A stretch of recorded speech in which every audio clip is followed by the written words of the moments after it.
Hello dear students and welcome back to English with professor Tabassum. आज की हमारी video में हम डिग्री फर्स्ट सेमेस्टर की सेकंड पोएम पढ़ेंगे, that is if poem written by Rudyard Kipling. So Rudyard Kipling जो हैं वो एक बहुत ही मशहूर ब्रिटिश ऑथर एंड पोएट हैं एंड उनकी मोस्ट फेमस पोएम है सोल्जर्स इन इंडिया। एंड ये जो पोएम है इफ़, ये भी वर्ल्ड फेमस है बिकॉज इस पोएम का कॉन्सेप्ट बहुत अच्छा है।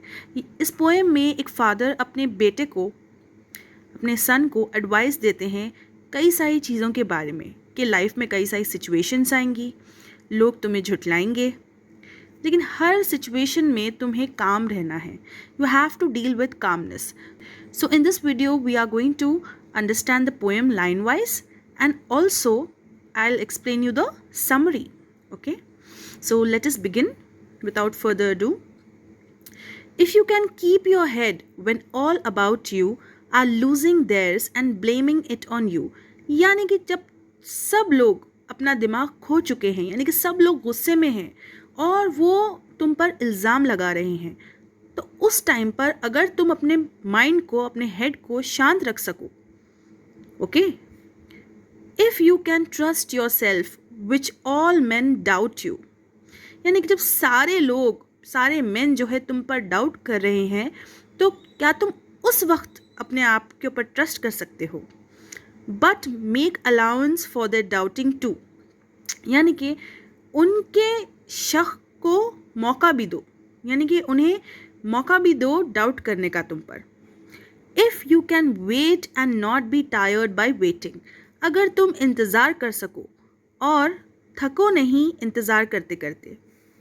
और being lied about, don't deal in lies, यानी कि तुम्हारे बारे में अगर लोग झूठ बोले तब भी तुम झूठ में इंटरेस्ट ना दिखाओ. Don't deal in lies, don't be a part of lies. और being hated, don't give way to hating, यानी कि अगर लोग तुमसे नफ़रत भी करें तब भी तुम नफ़रत को अपनी लाइफ में आने का मौका ना दो. And yet don't look too good not talk too wise, ज़्यादा अच्छे भी ना दिखो और ज़्यादा वाइज बातें भी ना करो, यानी कि बहुत ज़्यादा समझदारी वाली बातें भी ना करो. If you can dream and not make dreams your master, अगर तुम ख्वाब देख सको और उन ख्वाबों को अपने ऊपर हावी ना होने दो, okay, don't let them master you, don't let them control you. If you can think and not make thoughts your aim, अगर तुम सोच सको और अपने ख्यालों को अपना मकसद ना बना लो, don't make thoughts your aim. If you can meet with triumph and disaster, अगर तुम मुलाकात कर सको, मीट कर सको, ट्रिम्फ यानी कि सक्सेस, डिज़ास्टर यानी कि डिस्ट्रक्शन, ओके, और failure. And treat those two impostors just the same. Impostor वो होता है जो कि दिखता तो कुछ है लेकिन वो कुछ और होता है और वो चीज़ धोखा देती है. तो पोएट ने ट्रिम्फ और डिज़ास्टर को, यानी कि सक्सेस और फेलियर को इम्पोस्टर्स कहा है. तो अगर तुम इन दोनों से मुलाकात करो और उन दोनों को एक समान ट्रीट करो, and treat those two impostors just the same, यानी कि तुम सक्सेस को भी अपने ऊपर हावी मत होने देना और ना ही फेलियर को. If you can bear to hear the truth you spoken, अगर तुम में हिम्मत है उस सच को सुनने की जो तुमने कहा है. Twisted by knaves to make a trap for fools, ये वो सच है जो कि डिसऑनेस्ट मैन ने, यानी कि नेव ने ट्विस्ट किया है और जाल की तरह बेवकूफ़ लोगों के सामने रख दिया है. और watch the things you gave your life to broken, यानी कि जिन चीज़ों को तुमने पूरी ज़िंदगी लगा दी बनाने में, वो चीज़ें टूट चुकी हैं और तुम उन टूटी हुई चीज़ों को देख सकते हो, ओके, अगर तुम्हें हिम्मत है. And stoop and build am with वोन आउट टूल्स, यानी कि तुम झुक कर उन टूटी हुई बिखरी हुई चीज़ों को दोबारा बिल्डअप करो अपने टूल्स के साथ, वोन out tools. If you can make one heap of all your winnings, अगर तुम एक माउंटेन सा बना लो, यानी कि एक के ऊपर एक अपने सारी जो तुम्हारी जीत है, तुम्हारी जो अचीवमेंट है, उसे तुम एक जगह रख सको. And risk it on one turn off pitch and toss. Pitch and toss means जब हम फ्लिप करते हैं कॉइन, तो जो भी साइड आती है उसकी हम गेम खेलते हैं। तो यहाँ पर तुम्हारी जितनी भी जीत है उसको तुम एक जगह करो और उसे रिस्क पर लगा दो, ठीक है। और एक और चांस लो, एक और बार कॉइन को फ्लिप करो और देखो, and lose and start again at your beginnings, और फिर तुम हार जाते हो। And start again at your beginnings, और तुम दोबारा से शुरुआत करते हो। And never breathe a word about your loss, और अपनी हार के बारे में कभी भी किसी से भी कुछ भी नहीं कहते, okay. If you can force your heart and nerve and sinew, sinew कहते हैं मसल स्ट्रेंथ को। सो अगर तुम मजबूर कर सको अपने दिल को, अपनी नर्व्स को, अपनी मसल स्ट्रेंथ को, to serve your turn long after they are gone, यानी कि ये तीनों भी चीज़ें तुम्हें मदद कर सकें उस वक्त जब सब कुछ ख़त्म हो चुका हो, आफ्टर दे आर गॉन। अगर तुम इन तीनों की ताकत को काम पे लगा सको जबकि इन तीनों की स्ट्रेंथ अब तुम्हें बची नहीं है।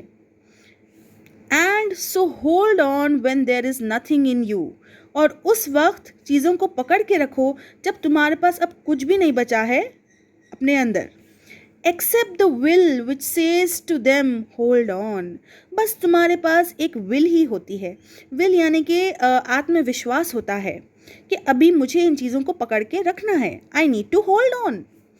If you can talk with crowds and keep your virtue, अगर तुम भीड़ में लोगों से बात कर सको और फिर भी अपना मॉरल स्टैंडर्ड, अपनी जो वर्च्यू है उसे बरकरार रख सको। और walk with Kings nor lose the common touch, और तुम राजाओं के साथ भी चलो लेकिन आम आदमी से अपना टच, कॉमन टच को लूज मत करना, यानी कि आम आदमी से भी अपनी बातचीत को कंटिन्यू रखना। If neither foes nor loving friends can hurt you, foes यानी कि दुश्मन, कि तुम्हें दुश्मन भी हर्ट ना कर सकें और तुम्हारे अच्छे दोस्त भी तुम्हें हर्ट ना कर सकें। If all men count with you but none too much, यानी कि सब तो तुम्हारे साथ घुल मिल जाते हैं लेकिन कोई भी ज़्यादा नहीं घुलता मिलता तुम्हारे साथ। If you can fill the unforgiving minute with 60 seconds worth of distance run, यानी कि तुम एक मिनट में जो 60 seconds होते हैं उनका भरपूर इस्तेमाल कर सको। वर्थ ऑफ डिस्टेंस रन, ठीक है, अपने एक मिनट को वर्थ लिविंग बना सको, यानी उसे उसका भरपूर इस्तेमाल कर सको। Yours is the earth and everything that's in it, फिर ये धरती तुम्हारी है और इस धरती में जो कुछ है वो भी तुम्हारा है। And which is more you will be a man my son, जो कि बहुत ज़्यादा है, तुम एक आदमी बनोगे मेरे बेटे। You will be a man, my son. Let us understand the summary of the poem If. If is a poem written by Rudyard Kipling. Kipling is an English author, poet and short story writer. His stories and poetry concerning British soldiers in India are his most well-known works. He also wrote children's stories, यानी कि जो poem है वो Rudyard Kipling ने लिखी है, जो कि बहुत ही मशहूर ऑथर है, पोएट है, और वो शॉर्ट स्टोरीज़ भी लिखते हैं। और उनका सबसे मशहूर काम है ब्रिटिश सोल्जर्स इन इंडिया, वो बच्चों की कहानियाँ भी लिखते हैं। The poem is a collection of advice from a father to his son. In the poem, the poet advises his son on how to deal with various situations that will arise in his life. He expresses his thoughts on how to win this life and ultimately how to be a good human being. यानी कि इस poem में एक बाप जो है अपने बेटे को एडवाइस करता है कि ज़िंदगी की हालात जो है, वेरियस सिचुएशंस जो आती हैं ज़िंदगी में, लाइफ में, उन्हें उनके साथ कैसे डील करना है। और वो फादर जो है वो अपने ख़यालात को भी एक्सप्रेस करता है अपने बेटे के सामने कि ज़िंदगी को जीतते कैसे हैं और एक अच्छा इंसान कैसे बनते हैं। The reader is encouraged to be patient, honest, truthful, trustworthy and humble by the poetry. He'd have to deal with skepticism, denial, lies and hatred. He should not lose faith when others blame him. He must be happy and confident in himself, but he must also do everything he can do to accommodate their reservations. He must keep his integrity, values and principles, but he must not appear too good or intelligent. तो reader जो है वो अपने बेटे को motivate करते हैं कि तुम पेशेंट रहो, सब्र से काम लो, हमेशा ईमानदार रहो और हमेशा सच बोलो एंड भरोसे के काबिल बनो। हम्बल भी रहो, यानी कि लोगों के साथ हमेशा नरम लहजे में बात किया करो और हमेशा उनकी तरफ नरमी दिखाया करो।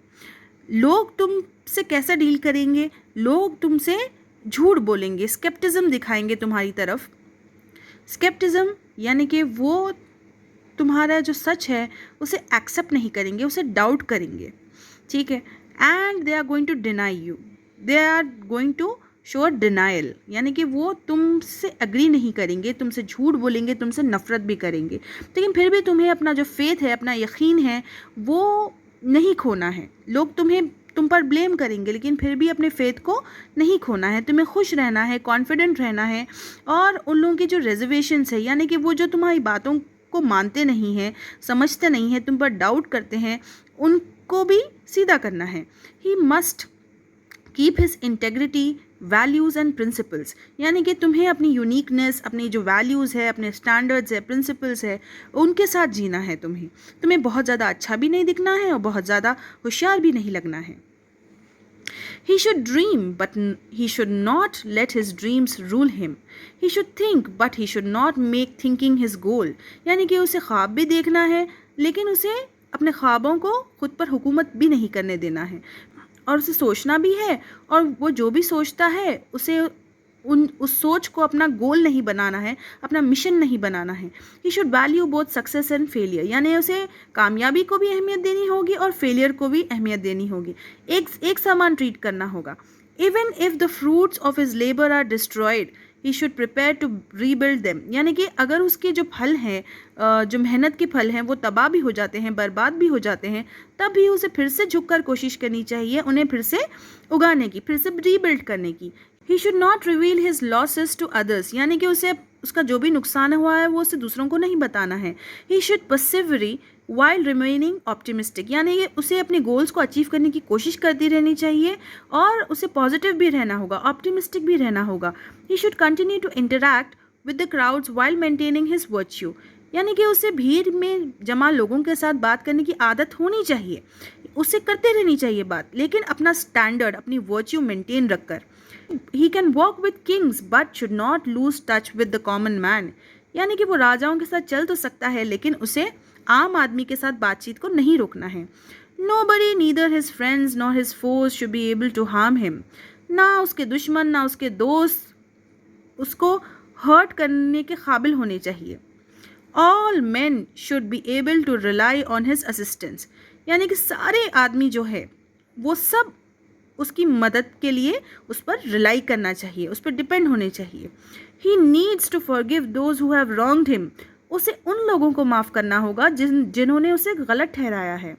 If he can accomplish all of these task, the earth and everything on it will be his and he will be a man, अगर उसने ये सब कुछ अकॉम्प्लिश कर लिया, हासिल कर लिया, उसके सारे टास्क उसने कर लिए, तो फिर ये धरती और ये धरती में जो कुछ भी है वो उसका है और वो एक आदमी बन जाएगा। He will be a man. The poem has good rhyme and features excellent sound effects. It contains excellent images and attitude is cheerful and optimistic. The language is straightforward. The language is full of symbols and figures of speech, especially when it comes to personification. यानी कि इस poem के अंदर बहुत ही अच्छी rhyme scheme है, यानी कि लाइंस बहुत अच्छी तरीके से राइमिंग है, इसमें साउंड इफेक्ट्स भी है और इसमें इमेजेस भी बहुत अच्छी यूज़ की गए हैं। एंड जो एटीट्यूड है ऑथर का वो बहुत ही ज़्यादा चीयरफुल है, अच्छा है एंड लाइवली है, एंड वो बहुत ज़्यादा पॉजिटिव सोचते हैं। और भाषा भी इस पोएम में बहुत ज़्यादा स्ट्रेट फॉरवर्ड यूज़ की गई है, मतलब जो भी है डायरेक्टली वो बोल देते हैं। और जो लैंग्वेज है उसमें बहुत ज़्यादा सिम्बल्स का यूज़ किया गया है और फिगर्स ऑफ स्पीच का यूज़ किया गया है, ख़ास तौर से पर्सोनिफिकेशन। पर्सोनिफिकेशन जो है उसका मतलब ये होता है कि आप इंसान के कैरेक्टरिस्टिक्स आप किसी भी नॉन लिविंग चीज़ को देते हो, तो वो पर्सोनिफिकेशन का जो फिगर ऑफ स्पीच है वो इस पोएम में बहुत ज़्यादा यूज़ किया गया है। The poem's theme is to have a happy and successful life.